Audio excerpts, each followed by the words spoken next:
벌써 40이 된 딸에게 왜 나만 희생해야 돼 하는 억울함이 든다면 제가 하는 일이요? 자아실현과는 거리가 있죠. 하지만 먹고 살려면 어쩔 수 없이 일을 해야 해요. 계속 해야죠. 단 하루, 아니 몇 시간만이라도 혼자 있고 싶어요. 시도 때도 없이 불러대는 부모님, 한시도 쉬지 않고 사고치는 아이들 때문에 정말 미쳐버릴 것 같아요. 딸아, 내 진료실을 찾아오는 마흔즈음의 환자들은 한결같이 말한다. 쏟아지는 책임과 역할에 파묻혀 제대로 숨도 못 쉴 지경이라고 말이야. 20대에는 다양한 일을 경험해보고 많은 사람을 만나며 자기가 누구인지를 탐구한다. 30대에는 이를 기반으로 관심 분야를 좁히고 전문성을 쌓는다. 그런데 40대가 되면 삶의 스케일이 달라진다. 다른 사람들이 자꾸 끼어들기 시작한다. 팀장으로서 부하 직원을 이끌어야 하고 회사의 요구사항을 조율해야 한다. 나이 든 부모님은 작은 일도 함께 결정해 주길 원하고 병원에도 같이 가주었으면 하고 바란다. 아이는 자주 아프고 부모의 손이 필요한 숙제가 늘어난다. 나 하나만 잘 건사하면 큰 문제가 없었던 삶이 타인들에 의해 마구 흔들리게 되는 것이다. 당황한 그들은 절규하듯 묻곤 한다. 내 삶인데 도대체 나는 어디에 있나요? 그들의 이야기를 듣다 보면 저절로 내 30대 시절이 떠오른다. 그때는 지금보다 더 어린 나이에 취직하고 결혼을 했으니까 내 30대 중반 시절이 지금의 마음과 비슷할 것이다. 그때 나는 병원에서 일하며 아침에는 레지던트들과 세미나를 하고 근무 시간에는 환자들을 진료하고 틈틈이 짬을 내 회의에 참석하고 논문도 써야 했다. 그런 와중에 엄마를 찾는 너를 돌보고 양가 집안의 대소사와 잡무도 해결해야 했지. 하루하루가 아슬아슬하게 맞춰진 퍼즐 같았다. 퍼즐 조각이 하나라도 비면 퍼즐 전체가 와르르 무너질 판이었지. 정말 오늘 하루만 무사히를 되뇌이며 살던 시절이었다. 그런데 당시 나를 정말로 괴롭히던 건 몸이 2개라도 모자란 바쁜 일상이 아니었다. 내 삶은 도둑 맞았다는 생각에서 오는 분노감이었어.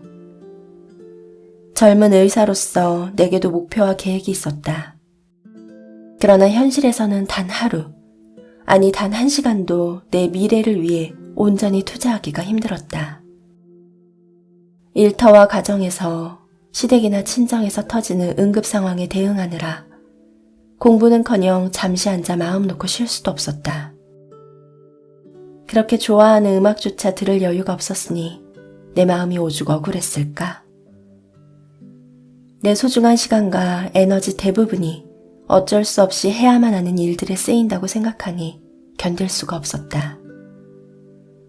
내 인생은 내가 없는 헛개비 같았고 나라는 배에 올라탄 사공이 너무 많아 배가 산으로 갈 것만 같았지. 삶이 내 통제를 벗어나 있다는 생각, 주변 사람들이 나를 쥐고 뒤흔드는 느낌. 당시 나를 정말로 힘들게 하던 건 바로 이것이었다. 내 삶을 도둑 맞았다는 생각에 화가 날 때, 왜 나만 혼자 다 짊어져야 하지? 하는 부당함에 대한 분노 때문에 밤잠을 설치기도 했던 그 시절. 문득 나는 깨달았다. 인생의 과제가 달라졌다는 사실을. 나 하나만 잘 돌봐도 괜찮았던 젊은 시절을 지나 이제는 다른 사람을 돌보고 그들에게 베풀어야 하는 단계에 이르렀음을 인정하게 된 거야. 생각해보면 도움을 바라는 후배들, 엄마와 같이 있고 싶어 떼를 부리는 아이, 세상 일이 점차 힘에 부쳐 자녀에게 도움을 구하는 노부모가 잘못을 저지르는 건 아니었다. 이제 내가 가진 힘과 능력으로 기꺼이 그들을 돕는 게 맞았다. 한마디로 내 인생이라는 배 위에 나만이 아니라 그들도 적극적으로 태워 함께 항해해야 하는 시점에 이른 거지. 그러므로 내 배 위에 함부로 타지 말라고 그들을 다그칠 게 아니라 배를 더 크게 만들어야 할 때였다.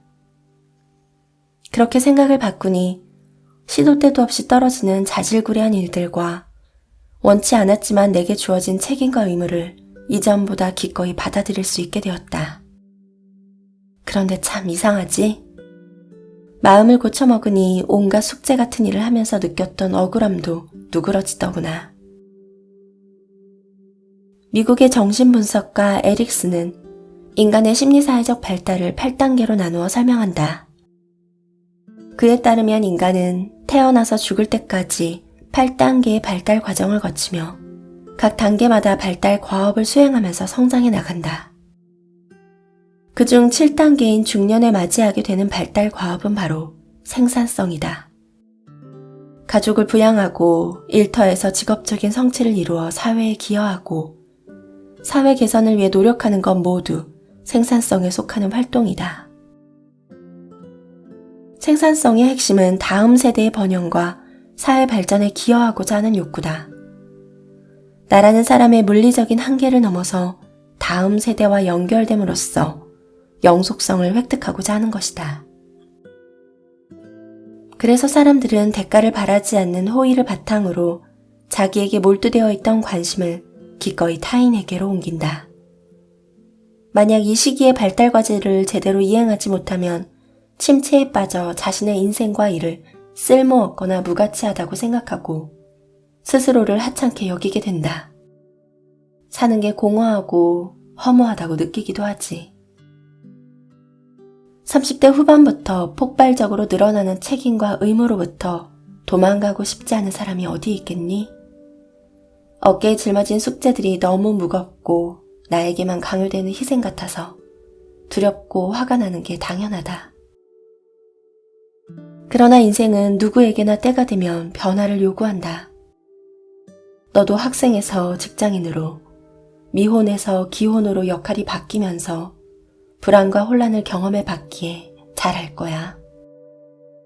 변화를 수용하고 새로운 나로 탈바꿈하는 과정은 힘들지만 지극히 정상적인 과정이며 이를 피하려다간 더 큰 부작용에 시달리게 된다는 사실을 말이야.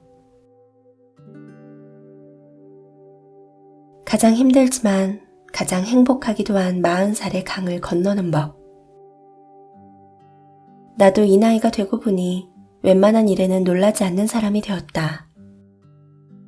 예상치 못한 일들도 인생의 상수로 여기게 되더구나. 그래서인지 오히려 별일 없이 흘러가는 하루가 참으로 감사하다. 고요하고 평온한 일상이 얼마나 소중한지 모른다. 이런 담력은 온갖 책임과 의무에 휩쓸려 살았던 30, 40대 시절이 있었기에 길러진 것이 아닐까? 하루가 멀다 하고 사건, 사고가 터졌던 그 시절. 그래서 인생의 최고점과 최저점이 동시에 존재했고 너무 힘들었지만 또한 너무도 행복했던 그 시절. 그때야말로 삶의 스펙트럼이 폭발적으로 확대되어 인생이 가장 풍성했던 시절임을 이제야 알겠다. 그러니 딸아, 힘들어도 내가 지금 그런 시절을 지나고 있음을 꼭 기억해 주길 바란다. 부모 노릇, 자식 노릇, 밥벌이가 어떻게 즐겁기만 할까? 선택권이 있다면 피하고 싶은 자질구레한 일들이 그 안에 가득하다. 하지만 신기한 것은 사람들이 바라는 즐거움과 행복도 그런 지난 한 과정 속에 존재한다는 점이다. 그래서 어느 날은 날 춥다, 따뜻하게 입고 다녀 라는 친정엄마의 카톡 메시지에 괜히 코끝이 찡해지고 어느 날은 회사 동료가 사고를 치는 바람에 늦게까지 야근을 하고 집에 갔는데 졸린 눈을 비비며 나를 안아주는 아이 덕분에 힘을 내고 어느 날은 벼르고 벼르던 여행을 드디어 떠난다는 생각으로 버텨낸다. 삶은 복잡다단하고 우리의 삶도 쓰고 달고 시고 맵다. 40살이 되면 그처럼 삶이 주는 모든 맛을 좀 더 적극적으로 끌어안아야 한다. 온갖 책임과 의무 속에도 행복이 있다는 점을 염두에 두어야 한다. 또 하나, 그 시절도 언젠가 지나간다.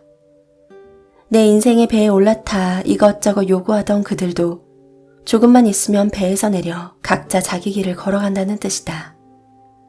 그러니 모든 역할을 잘해내고 싶은 마음에 너무 애쓰지 말고 나니까 이 정도라도 하는 거다 라는 마음으로 당당하게 버텨주기를. 그리고 내가 장담하건대 책임과 의무는 결코 너를 무너뜨리지 못한다.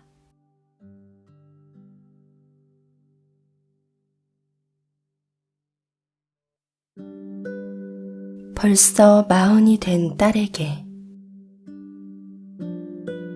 왜 나만 희생해야 돼 하는 억울함이 든다면 제가 하는 일이요? 자아실현과는 거리가 있죠. 하지만 먹고 살려면 어쩔 수 없이 일을 해야 해요. 계속 해야죠. 단 하루, 아니 몇 시간만이라도 혼자 있고 싶어요. 시도 때도 없이 불러대는 부모님, 한시도 쉬지 않고 사고치는 아이들 때문에 정말 미쳐버릴 것 같아요. 딸아, 내 진료실을 찾아오는 40즈음의 환자들은 한결같이 말한다. 쏟아지는 책임과 역할에 파묻혀 제대로 숨도 못 쉴 지경이라고 말이야. 20대에는 다양한 일을 경험해보고 많은 사람을 만나며 자기가 누구인지를 탐구한다. 30대에는 이를 기반으로 관심 분야를 좁히고 전문성을 쌓는다. 그런데 40대가 되면 삶의 스케일이 달라진다. 다른 사람들이 자꾸 끼어들기 시작한다. 팀장으로서 부하 직원을 이끌어야 하고 회사의 요구사항을 조율해야 한다. 나이든 부모님은 작은 일도 함께 결정해 주길 원하고 병원에도 같이 가주었으면 하고 바란다. 아이는 자주 아프고 부모의 손이 필요한 숙제가 늘어난다. 나 하나만 잘 건사하면 큰 문제가 없었던 삶이 타인들에 의해 마구 흔들리게 되는 것이다. 당황한 그들은 절규하듯 묻고 난다. 내 삶인데 도대체 나는 어디에 있나요?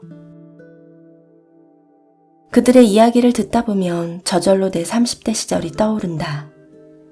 그때는 지금보다 더 어린 나이에 취직하고 결혼을 했으니까 내 30대 중반 시절이 지금의 마음과 비슷할 것이다. 그때 나는 병원에서 일하며 아침에는 레지던트들과 세미나를 하고 근무 시간에는 환자들을 진료하고 틈틈이 짬을 내 회의에 참석하고 논문도 써야 했다. 그런 와중에 엄마를 찾는 너를 돌보고 양가 집안의 대소사와 잡무도 해결해야 했지. 하루하루가 아슬아슬하게 맞춰진 퍼즐 같았다. 퍼즐 조각이 하나라도 비면 퍼즐 전체가 와르르 무너질 판이었지. 정말 오늘 하루만 무사히를 되뇌이며 살던 시절이었다. 그런데 당시 나를 정말로 괴롭히던 건 몸이 2개라도 모자란 바쁜 일상이 아니었다. 내 삶은 도둑 맞았다는 생각에서 오는 분노감이었어. 젊은 의사로서 내게도 목표와 계획이 있었다. 그러나 현실에서는 단 하루, 아니 단 1시간도 내 미래를 위해 온전히 투자하기가 힘들었다. 일터와 가정에서 시댁이나 친정에서 터지는 응급 상황에 대응하느라 공부는커녕 잠시 앉아 마음 놓고 쉴 수도 없었다. 그렇게 좋아하는 음악조차 들을 여유가 없었으니 내 마음이 오죽 억울했을까? 내 소중한 시간과 에너지 대부분이 어쩔 수 없이 해야만 하는 일들에 쓰인다고 생각하니 견딜 수가 없었다. 내 인생은 내가 없는 헛개비 같았고 나라는 배에 올라탄 사공이 너무 많아 배가 산으로 갈 것만 같았지. 삶이 내 통제를 벗어나 있다는 생각, 주변 사람들이 나를 쥐고 뒤흔드는 느낌, 당시 나를 정말로 힘들게 하던 건 바로 이것이었다. 내 삶을 도둑 맞았다는 생각에 화가 날 때, 왜 나만 혼자 다 짊어져야 하지? 하는 부당함에 대한 분노 때문에 밤잠을 설치기도 했던 그 시절. 문득 나는 깨달았다. 인생의 과제가 달라졌다는 사실을. 나 하나만 잘 돌봐도 괜찮았던 젊은 시절을 지나 이제는 다른 사람을 돌보고 그들에게 베풀어야 하는 단계에 이르렀음을 인정하게 된 거야. 생각해보면 도움을 바라는 후배들, 엄마와 같이 있고 싶어 떼를 부리는 아이, 세상 일이 점차 힘에 부쳐 자녀에게 도움을 구하는 노부모가 잘못을 저지르는 건 아니었다. 이제 내가 가진 힘과 능력으로 기꺼이 그들을 돕는 게 맞았다. 한마디로 내 인생이라는 배 위에 나만이 아니라 그들도 적극적으로 태워 함께 항해해야 하는 시점에 이른 거지. 그러므로 내 배 위에 함부로 타지 말라고 그들을 다그칠 게 아니라 배를 더 크게 만들어야 할 때였다. 그렇게 생각을 바꾸니 시도 때도 없이 떨어지는 자질구레한 일들과 원치 않았지만 내게 주어진 책임과 의무를 이전보다 기꺼이 받아들일 수 있게 되었다. 그런데 참 이상하지? 마음을 고쳐먹으니 온갖 숙제 같은 일을 하면서 느꼈던 억울함도 누그러지더구나. 미국의 정신분석가 에릭스는 인간의 심리사회적 발달을 8단계로 나누어 설명한다. 그에 따르면 인간은 태어나서 죽을 때까지 8단계의 발달 과정을 거치며 각 단계마다 발달 과업을 수행하면서 성장해 나간다. 그중 7단계인 중년에 맞이하게 되는 발달 과업은 바로 생산성이다. 가족을 부양하고 일터에서 직업적인 성취를 이루어 사회에 기여하고 사회 개선을 위해 노력하는 것 모두 생산성에 속하는 활동이다. 생산성의 핵심은 다음 세대의 번영과 사회 발전에 기여하고자 하는 욕구다. 나라는 사람의 물리적인 한계를 넘어서 다음 세대와 연결됨으로써 영속성을 획득하고자 하는 것이다. 그래서 사람들은 대가를 바라지 않는 호의를 바탕으로 자기에게 몰두되어 있던 관심을 기꺼이 타인에게로 옮긴다. 만약 이 시기의 발달 과제를 제대로 이행하지 못하면 침체에 빠져 자신의 인생과 일을 쓸모없거나 무가치하다고 생각하고 스스로를 하찮게 여기게 된다. 사는 게 공허하고 허무하다고 느끼기도 하지. 30대 후반부터 폭발적으로 늘어나는 책임과 의무로부터 도망가고 싶지 않은 사람이 어디 있겠니? 어깨에 짊어진 숙제들이 너무 무겁고 나에게만 강요되는 희생 같아서 두렵고 화가 나는 게 당연하다. 그러나 인생은 누구에게나 때가 되면 변화를 요구한다. 너도 학생에서 직장인으로, 미혼에서 기혼으로 역할이 바뀌면서 불안과 혼란을 경험해 봤기에 잘할 거야. 변화를 수용하고 새로운 나로 탈바꿈하는 과정은 힘들지만 지극히 정상적인 과정이며 이를 피하려다간 더 큰 부작용에 시달리게 된다는 사실을 말이야. 가장 힘들지만 가장 행복하기도 한 40살의 강을 건너는 법. 나도 이 나이가 되고 보니 웬만한 일에는 놀라지 않는 사람이 되었다. 예상치 못한 일들도 인생의 상수로 여기게 되더구나. 그래서인지 오히려 별일 없이 흘러가는 하루가 참으로 감사하다. 고요하고 평온한 일상이 얼마나 소중한지 모른다. 이런 담력은 온갖 책임과 의무에 휩쓸려 살았던 30, 40대 시절이 있었기에 길러진 것이 아닐까? 하루가 멀다 하고 사건, 사고가 터졌던 그 시절. 그래서 인생의 최고점과 최저점이 동시에 존재했고 너무 힘들었지만 또한 너무도 행복했던 그 시절. 그때야말로 삶의 스펙트럼이 폭발적으로 확대되어 인생이 가장 풍성했던 시절임을 이제야 알겠다. 그러니 딸아, 힘들어도 내가 지금 그런 시절을 지나고 있음을 꼭 기억해 주길 바란다. 부모 노릇, 자식 노릇, 밥벌이가 어떻게 즐겁기만 할까? 선택권이 있다면 피하고 싶은 자질구레한 일들이 그 안에 가득하다. 하지만 신기한 것은 사람들이 바라는 즐거움과 행복도 그런 지난 한 과정 속에 존재한다는 점이다. 그래서 어느 날은 날 춥다, 따뜻하게 입고 다녀 라는 친정엄마의 카톡 메시지에 괜히 코끝이 찡해지고, 어느 날은 회사 동료가 사고를 치는 바람에 늦게까지 야근을 하고 집에 갔는데 졸린 눈을 비비며 나를 안아주는 아이 덕분에 힘을 내고, 어느 날은 벼르고 벼르던 여행을 드디어 떠난다는 생각으로 버텨낸다. 삶은 복잡 다단하고 우리의 삶도 쓰고 달고 시고 맵다. 40살이 되면 그처럼 삶이 주는 모든 맛을 좀 더 적극적으로 끌어안아야 한다. 온갖 책임과 의무 속에도 행복이 있다는 점을 염두에 두어야 한다. 또 하나, 그 시절도 언젠가 지나간다. 내 인생의 배에 올라타 이것저것 요구하던 그들도 조금만 있으면 배에서 내려 각자 자기 길을 걸어간다는 뜻이다. 그러니 모든 역할을 잘해내고 싶은 마음에 너무 애쓰지 말고 나니까 이 정도라도 하는 거다 라는 마음으로 당당하게 버텨주기를. 그리고 내가 장담하건대 책임과 의무는 결코 너를 무너뜨리지 못한다.